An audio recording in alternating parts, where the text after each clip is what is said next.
Naquela manhã abafada de segunda-feira, Alencar entrou em uma padaria modesta no interior do Paraná. Não estava sozinho. Ao seu lado, 3 homens desconhecidos para os moradores locais, mas muito conhecidos em outro lugar: São Paulo. Eram cobradores de dívidas, especialistas, homens treinados para conseguir o que precisavam, com palavras ou com pressão. Alencar foi quem o chamou. A missão era clara: recuperar um valor milionário, cerca de R$ 1 milhão, segundo algumas fontes. O destino? Uma cobrança direta, sem conversa fiada. A motivação? Uma dívida antiga, que não podia mais ser ignorada. Mas foi ali, na padaria, que tudo mudou. Foi ali que a última imagem concreta dos 4 homens foi registrada. Nenhum deles foi visto novamente. Celulares desligados, câmeras em silêncio, testemunhas mudas. O mistério começava. Versões conflitantes começam a surgir. A primeira: pai e filho, Antônio e Paulo Ricardo Buscariolo, moradores da região, estariam envolvidos. Eles seriam os devedores. A segunda: os 3 cobradores fugiram com o dinheiro. A terceira: todos foram mortos em uma emboscada silenciosa. Mas por que Alencar sumiria com os próprios contratados?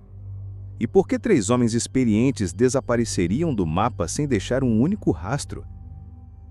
Fontes não oficiais apontam que os suspeitos, pai e filho, estariam foragidos no Paraguai. Coincidência ou fuga planejada? Moradores falam em tiros naquela manhã. Tiros vindos de uma propriedade rural afastada, onde dizem que os homens teriam sido levados. A polícia acredita que o local verdadeiro da cobrança não foi a padaria. Foi uma emboscada planejada, longe das câmeras, uma armadilha. A teoria mais sombria toma forma. Não era uma cobrança, era uma execução. O trio de cobradores foi chamado não para negociar, mas para desaparecer. Um acerto de contas, um plano milimetricamente executado. E mais, os relatos indicam que Antônio e Paulo poderiam ter agido pessoalmente. Teriam matado os 4, Alencar e os 3 de São Paulo, e fugido por rotas clandestinas até a fronteira. A polícia montou um cerco. Helicópteros sobrevoaram matas fechadas. Cães farejadores farejaram quilômetros de terra batida. Nada, nenhum sinal. Se foram mortos, onde estão os corpos? Se fugiram, como desapareceram tão rápido? As versões se multiplicam. Alguns acreditam que o grupo foi confundido com invasores ao chegar em uma propriedade rural.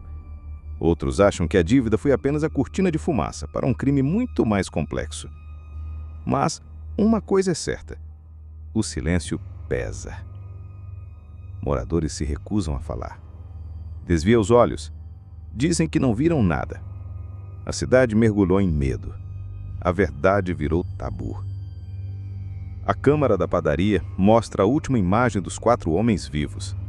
Depois disso, é como se tivessem sido apagados do mapa. O carro dos cobradores também sumiu. Uma denúncia anônima diz que ele foi jogado no rio Ivaí. O corpo de bombeiros montou base em Herculândia e começou uma busca intensa.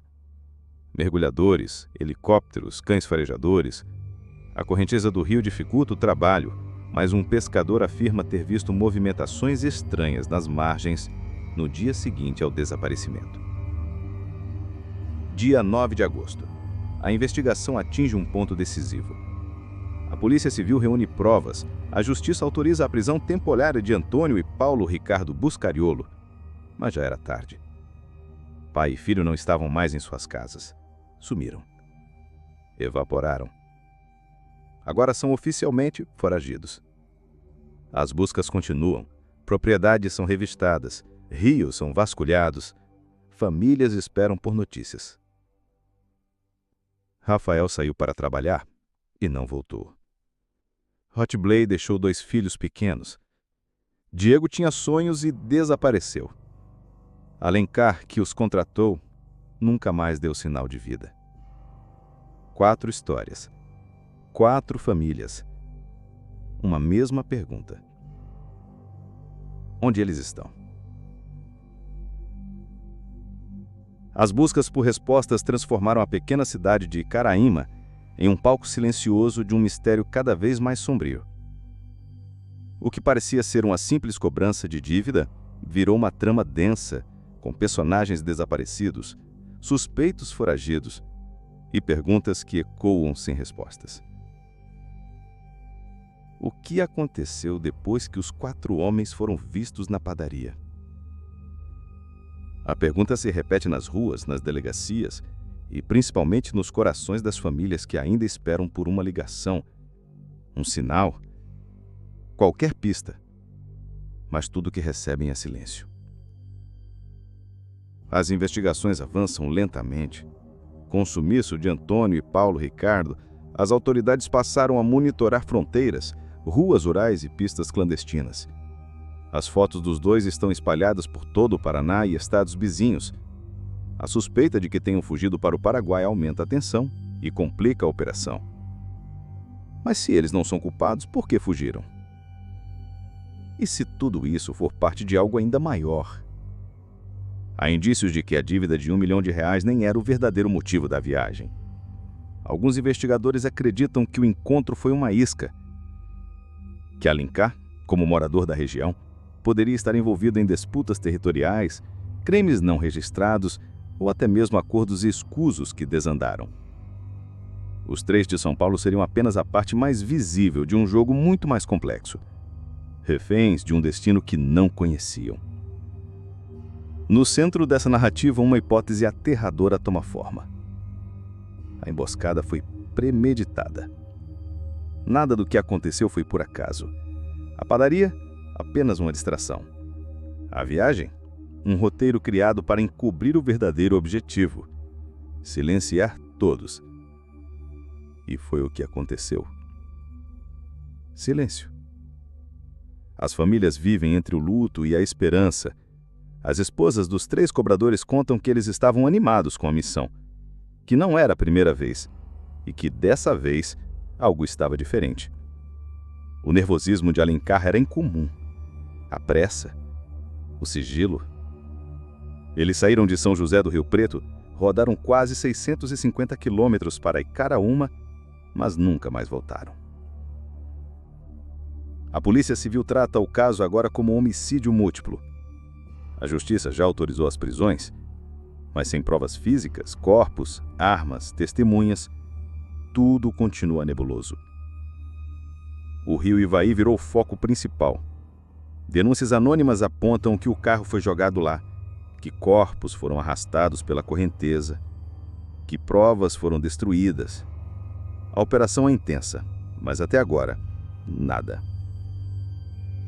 E o mais assustador de tudo é que a certeza de que alguém sabe a verdade e está fazendo de tudo para que ela não venha à tona. Os olhos da cidade evitam encarar as câmeras. Os nomes são sussurrados pelas esquinas. Há medo e algo mais profundo. Proteção. Quem está sendo protegido?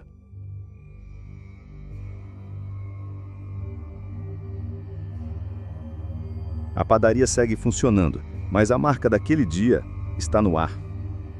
O registro das câmeras, o último instante de vida conhecido dos 4 homens, virou símbolo de um caso que desafia a lógica.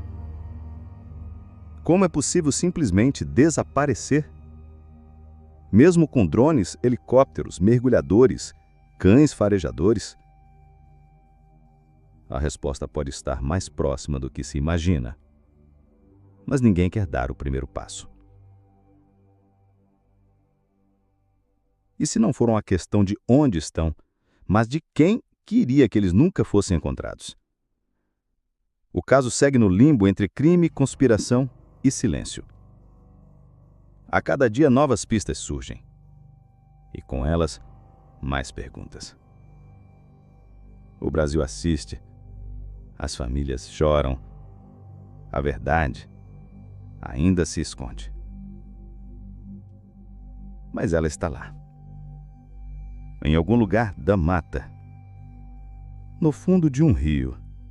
ou na consciência de quem sabe o que aconteceu e escolheu calar. E se essa história mexeu com você, não deixe esse caso cair no esquecimento. Curta, comente e compartilhe esse vídeo.